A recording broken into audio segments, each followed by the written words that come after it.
3 दिवसीय literary festival धनक का हुआ उद्घाटन। नमस्कार, आप देख रहे हैं नवबिहार 24। छाव फाउंडेशन अररिया द्वारा आयोजित 3 दिवसीय लिटरेरी फेस्टिवल धनक का प्रख्यात साहित्यकार चंद्रकिशोर जायसवाल ने ऐतिहासिक नेताजी सुभाष स्टेडियम में गुब्बारा उड़ाकर विधिवत उद्घाटन किया।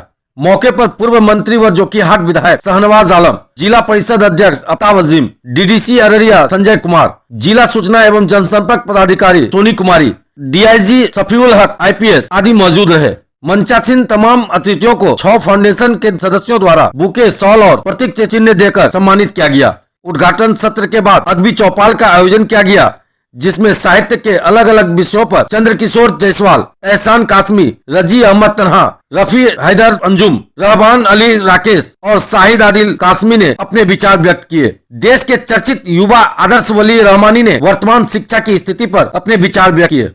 कैरियर काउंसलिंग में असलम हसन और एवं सालिक परवेज IRS, अनवर समीम एडीजे एवं सफीउल हक IPS ने हिस्सा लिया। तदुपरांत हीरालाल ग्रुप द्वारा एक नाटक प्रस्तुत किया गया। कार्यक्रम का समापन बज़्म सीमांचल मुशायरा 1 के साथ किया गया। मुशायरे का संचालन अब्दुल गनी लबीब ने किया। अररिया से राजीव सिंह की रिपोर्ट। पिछले कई वर्षों से मैं देखते आ रहा हूं, निश्चित तौर पर आपकी सोच अलग है, आपका थॉट अलग है, आपके पास एक विजन है, एक प्लानिंग है। फेस्टिवल धनक का अररिया में आयोजन क्या मकसद है और यहाँ के लोग इससे किस प्रकार लाभान्वित होंगे? जैसा कि इस प्रोग्राम का नाम है अररिया लिटरेरी फेस्टिवल, तो जाहिर सी बात है कि ये लिटरेचर से संबंधी है, ये तालीम से संबंधी है, ये शिक्षा से संबंधित है। और हमारा मानना है कि वो समाज जहाँ लिटरेचर, जहाँ शिक्षा, एजुकेशन, जहाँ कल्चर की कद्र की जाती है, जितना रिच होता है कल्चर और एजुकेशन, वो समाज उतना ऊपर जाता है। और इन्हीं बातों को ध्यान में रखते हुए हम लोगों ने, चूँकि अररिया ये रेनू और ईसा फरताब की धरती रही है, साहित्य का एक पुराना इतिहास रहा है इस तरह का, तो हम लोगों ने कोशिश किया है कि जब बड़े शहरों में इस तरह के कार्यक्रम किए जा सकते हैं, तो क्यों नहीं हम अपने अररिया शहर में इस तरह का कार्यक्रम करें, जिससे हमारे शहर के जो ये नौनिहाल बच्चे हैं और जो कलमकार हैं, उनको एक सही प्लेटफॉर्म मिले और ये भी देश और दुनिया में जाने जा सके और अररिया की भी अपनी एक पहचान बन सके। और इसी इरादे से हम लोगों ने इस अररिया लिटरेरी फेस्टिवल धनक का आयोजन किया। तालीम का फ़रोग़, बच्चों को ये बताया जा रहा है कि हमारे बीच से कितने बड़े बड़े लोग हुए हैं और उनके नक्शे कदम पर चलकर आप भी बड़े होंगे। इसी के लिए है, यहाँ बहुत से हीरे यहाँ से निकले, लेकिन नई पीढ़ी को इसकी जानकारी नहीं।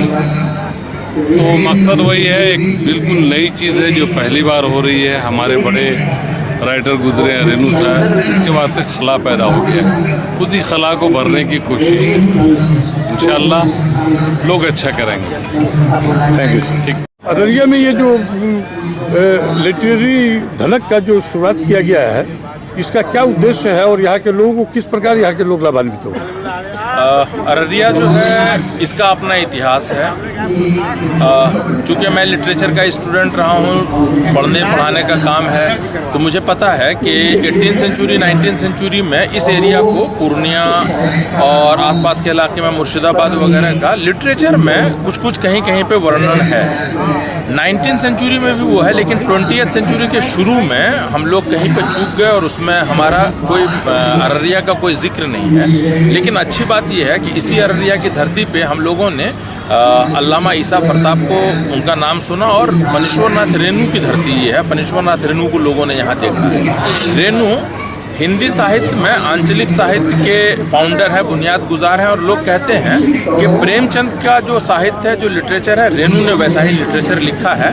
महिला आंचल है, प्रतिपरी कथा, मारे गए गुलफाम से लेके नेपाली क्रांति कथा, उनकी जितनी भी राइटिंग्स है उसको देखिए। रिंजल धंजल जो घटता बढ़ता पानी के नाम से उसका उर्दू में ट्रांसलेशन भी हुआ है, आप उसको देखेंगे तो उसमें अररिया, यहाँ का कल्चर, यहाँ की तहजीब, यहाँ के लोग, यहाँ का समाज और उस ज़माने का जो इतिहास है, जो तारीख है, उसको लोगों ने लिटरेचर में देखा है।